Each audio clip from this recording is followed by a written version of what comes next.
It's a concept that I call model the masters. If you want to do anything well, find people that are already doing it well and find out what they're doing. Let me show it to you this way. In a lot of companies, they have things called the President's Club or the Chairman's Club, where they honor the top salespeople. But what we often find is that the same people year after year make it into the club. Now, I have a client, for example, in Western Pennsylvania, and they do business all over the nation.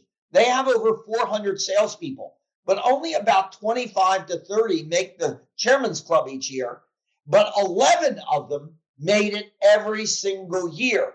Now, they have the same economy, the same competitors, the same product, the same price, the same service, but 11 people consecutively year after year after year are making Chairman's Club. Find out what those 11 people are doing, build the processes based on that, and then practice them, and everybody's game is elevated. That's fantastic. This is another thing that I'm noticing from my work experience is that businesses tend to spend most of their energy into the sites, into the locations where most of the problems are.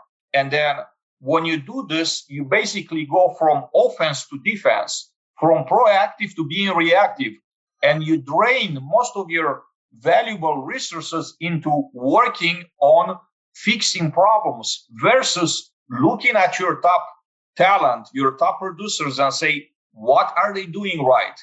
Make a list and then take that list and implement it to the other sites that are not doing as well. It's a symptom in property management, like we're seeing this all over the place. We always tend to be in defense, always putting out fires. We're never gonna be get ahead, unless we create the system where we're gonna have the best producers write the book and then implement it elsewhere. I'll go further than that. You nailed it just then, Adrian, but I'm going to go a little bit further. Where does the leadership of the company tend to spend the most time?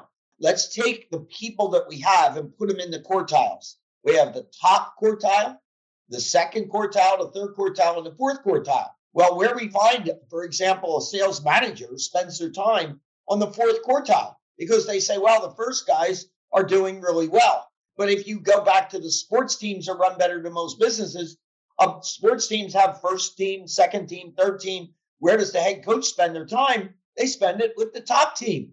And so we've got it ass backwards. Don't spend your time in the negative areas, the poor performing areas. Spend your time with your better people and you'll elevate all of the game throughout the organization.